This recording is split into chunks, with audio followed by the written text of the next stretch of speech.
You are writing a text message to decline a simple dinner invitation. It should be easy. A simple "I can't make it" would suffice, but as you type, your thumbs keep moving. You explain that you are tired, but then you clarify why you are tired, mentioning a project at work or a family issue. You add that you would really love to come another time, and maybe even offer 3 alternative dates to prove your sincerity. You reread the message, worry that it sounds cold, and add a few more apologies.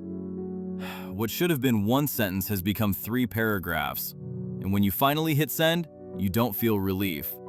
You feel anxious, waiting for the other person to validate your excuse. This is a small, everyday example of a much larger pattern. It shows up in meetings when you ask a question and preface it with 2 minutes of context to justify why you are asking. It shows up when you return an item to a store and feel the need to tell the clerk a story about why it didn't work out. It is the exhausting, compulsive habit of over-explaining. It is the deep-seated belief that your no, your preferences, and your choices are not valid standing on their own. They must be supported by evidence, witnesses, and a closing argument. We might call this the courtroom mindset. It is the sensation of living your life as if you are perpetually on trial. In this internal courtroom, you are the defendant, and everyone else, your boss, your friends, the barista, even strangers, is the jury. You operate under the assumption that you are guilty until proven innocent. Guilty of being lazy, guilty of being selfish, or guilty of simply taking up space. So, you present your case. You offer exhibits A, B, and C to prove that you have a valid reason for doing what you are doing. But where does this courtroom come from? It is rarely built in a day. For many of us, the foundation was laid much earlier, often in childhoods where our autonomy was not fully respected. If you grew up in an environment where "because I said so" was a valid reason for adults but never for you, you learned a hard lesson. You learned that your internal world, your feelings, your hunger, your fatigue was not enough authority. To get what you needed, or to avoid what you didn't want, you had to build a case. You had to convince an external authority figure to grant you permission to own your own experience. Over time, this survival strategy becomes a personality trait. You internalize the judge. You no longer need a parent or a teacher to demand an explanation. You demand it of yourself before anyone else even asks. You believe that you need a doctor's note for your life. You feel that you cannot simply rest because you are tired. You must be sick enough or productive enough to earn rest. You cannot simply dislike a movie. You must have an intellectual critique to justify your taste. This constant defense is incredibly draining. It keeps you in a state of low-level hypervigilance, constantly scanning for potential objections to your existence. It also creates a barrier to true intimacy. When you over-explain, you are not really sharing yourself. You are managing the other person's perception of you. You are trying to control their reaction so that you remain safe from judgment. But connection happens when we are real, not when we are defensible. There is a powerful acronym often used in recovery circles that fits here perfectly. JADE. It stands for justify, argue, defend, explain. These are the 4 horsemen of the over-explainer. When we JADE, we are unconsciously handing over our power. We are saying, "I do not have the right to this decision unless you agree with me." We are asking the other person to co-sign our reality. And the tragedy is, often the other person doesn't even care. They just wanted to know if you were coming to dinner. The shift away from this pattern begins with a radical idea. You are the authority on your own life. Your preferences are valid simply because they are yours.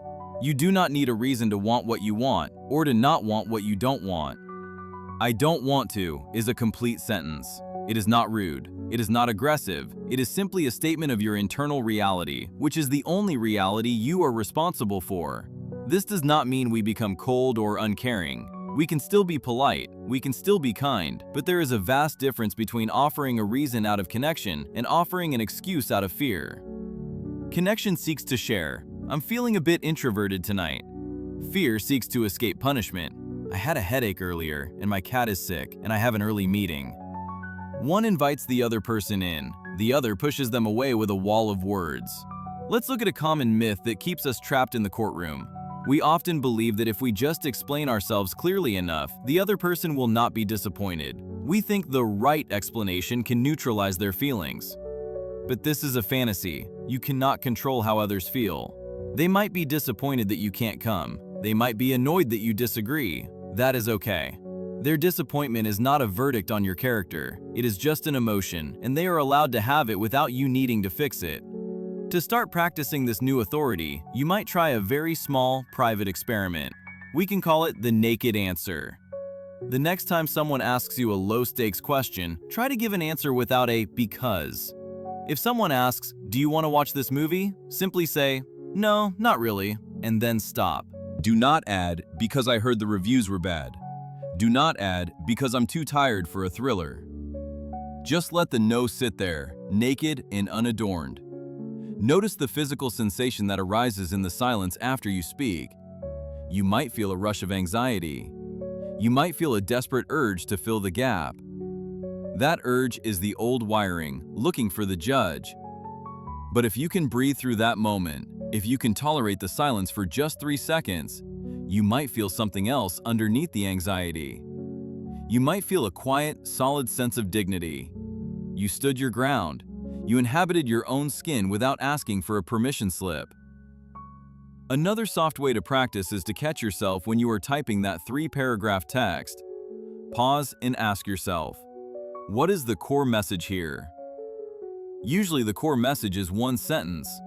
I can't make it tonight. I disagree with this plan. I need some time alone. Try sending just the core message, perhaps with a genuine thank you or warmly, but without the evidence file attached. See what happens. Most of the time, the world will not end. The other person will simply say, "Okay, thanks for letting me know." Reframing your communication in this way is essentially an act of self-respect. It is a declaration that you trust your own judgment. You are stepping down from the witness stand and taking your seat at the head of your own table. You are realizing that you do not need to win a verdict to be worthy of love and belonging. You just need to be. As you shed the weight of constant explanation, you may find that you have so much more energy. You are no longer wasting your mental resources preparing closing arguments for trials that aren't even happening. You are free to simply exist, to like what you like, to need what you need, and to let that be enough. Because it is enough. You are enough. What would it feel like to move through your day today without apologizing for your existence? What if the only person you really needed to convince was yourself?